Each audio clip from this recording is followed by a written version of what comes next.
आज मैं बहुत ही खुश हूँ क्योंकि आज पूरे 11 साल बाद अमेरिका से मेरा दोस्त अपनी पढ़ाई पूरी करके वापस लौट रहा है। उसने भौतिक शास्त्र के विषय पर पीएचडी की हुई है। उसका मानना ये है कि दुनिया में जो कुछ भी हो रहा है उसमें कहीं न कहीं फिजिक्स छुपा हुआ होता है। खैर जो भी हो, पर इस कहानी में ऐसा तो क्या हुआ कि उसकी फिजिक्स भी काम नहीं आई। चलिए हम आपको पूरी कहानी बताते हैं। जब वो अमेरिका से वापस आया तो सीधा मुझसे मिलने के लिए मेरे घर पर आ गया और आकर मुझसे गले मिल गया। मैं भी उसे देखकर बहुत खुश हो गया। मैंने बोला, अरे शिवम, अमेरिका से कब लौटा? मुझे बताया भी नहीं। आज ही लौटा हूँ यार, तुम्हें सरप्राइज देना चाहता था, इसलिए मैंने तुम्हें बताया ही नहीं। और बता, क्या हाल चाल है? घर में सब कैसे हैं? मैंने कहा, सब बढ़िया है और घर में भी सब अच्छे हैं। तू बता, तू कैसा है? तुम्हारी पढ़ाई पूरी हो गई क्या? हाँ, मेरी पढ़ाई तो कंप्लीट हो गई और अब मैं हमेशा के लिए इंडिया वापस आ गया हूँ। अब हम दोनों मिलके खूब मस्ती करेंगे। मैंने कहा, ठीक है, पर आज तुम्हें मेरे घर पे खाना खाने के लिए तो आना ही पड़ेगा। उसने कहा, ज़रूर आऊँगा और उसके बाद हम कहीं घूमने के लिए भी जाएंगे और कुछ तूफ़ानी करेंगे। मैंने कहा, ठीक है। उसके बाद हम दोनों ने रात को खाना खाने के बाद हमारे गांव के पुराने मंदिर में घूमने के लिए चले गए। मैंने बोला, शिवम, क्या तुम्हें पता है ये मंदिर बहुत ही ज़्यादा प्रचलित है। कई लोगों से यहाँ भूत प्रेत के बारे में सुना है। उसने हैरान होकर बोला, ओह, तो ये है तुम्हारा तूफानी अंदाज। क्या यार, तुझे कोई और अच्छी जगह नहीं मिली कि तू मुझे यहाँ ले आया मंदिर में? वैसे क्या सच में भूत होते हैं? क्या तुम भी मजाक तो नहीं कर रहे? मैं नहीं मानता। मैंने बोला, ठीक है, हम दोनों साथ में जाते हैं और पता लगाते हैं कि सच में भूत हैं या नहीं। फिर हम दोनों मंदिर के अंदर चले गए।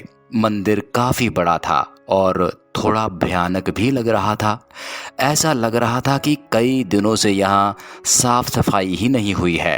फिर हमने मंदिर के पुजारी से बात की। पंडित जी, हमने सुना है कि यहाँ आसपास कोई भूत का निवास है, क्या यह बात सही है? यह सुनकर वो पुजारी हमको घूरने लगा और बोला, चले जाओ यहाँ से, ये जगह तुम्हारे लिए सही नहीं है। इतना कह के वो हमें एक कमरे में ले गया और हम जैसे ही अंदर गए तो वो पुजारी ने बाहर से उस कमरे को लॉक कर दिया। यह देखकर मैं और मेरा दोस्त शिवम घबरा गए। वहां पे अंदर जाके देखा तो हमारे होश उड़ गए। वहां उस कमरे के अंदर कई सारे कंकाल और हाड़ पिंजर पड़े थे और बहुत ज्यादा गंदी बास आ रही थी। उतने में ही पीछे से दो बड़े और भयानक दिखने वाले आदमी आए। उन्हें देखकर ऐसा लग रहा था कि वो कोई साधारण इंसान नहीं बल्कि मांस और खून पीने वाले नरभक्षी हैं। यह सब देखकर हम बहुत डर गए। हमने तो मान ही लिया था कि अब हम जिंदा नहीं बचेंगे। फिर उन दोनों ने हमें कस के पकड़ा और हमें एक कोने में ले गए। फिर हम दोनों बहुत चिल्लाए, बचाओ बचाओ, लेकिन कोई बचाने के लिए नहीं आया। इतने में वो पंडित जी एक बड़ी चमत्कारी तलवार लेकर हमारे कमरे में आ गए। फिर उन तीनों ने कमरे में आग लगा के मंत्रोच्चारण करना शुरू कर दिया। हम यह सब देखकर डर के मारे और जोर जोर से चिल्लाने लगे।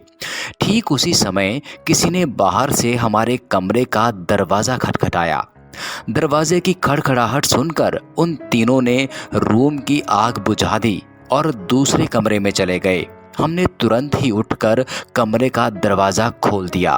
दरवाजे के सामने उस मंदिर के ट्रस्टी और आसपास के रहने वाले लोग खड़े थे। हम कुछ बोले उससे पहले उन लोगों ने हमें धमकाना शुरू कर दिया। तुम दोनों कौन हो? यह मंदिर में चोरी करने आए हो क्या? सच बताओ, वरना हम पुलिस को बुलाएंगे। हमने सब सच बता दिया, लेकिन उन लोगों को हमारी बातों पे भरोसा नहीं हो रहा था, बल्कि उल्टा हमें डांटने लगे। तुम दोनों क्या बोल रहे हो? नशा करके आए हो क्या? ये मंदिर कई सालों पहले खंडर हो चुका है। यहाँ कोई पुजारी नहीं है। अब चलो यहाँ से, वरना हम पुलिस को बुलाएंगे।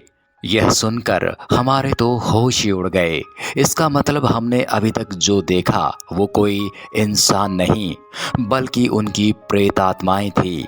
हम तुरंत ही मंदिर से बाहर निकल गए। बाहर निकलते समय मैंने मंदिर की खिड़की से अंदर देखा तो वो तीनों वहीं पे मौजूद थे और मुझे देखकर हंस रहे थे। मैं और मेरा दोस्त तुरंत वहां से भागे और बाइक लेकर घर पहुंच गए। मैं आज भी जब उस बारे में सोचता हूँ तो मेरा हृदय कांप उठता है।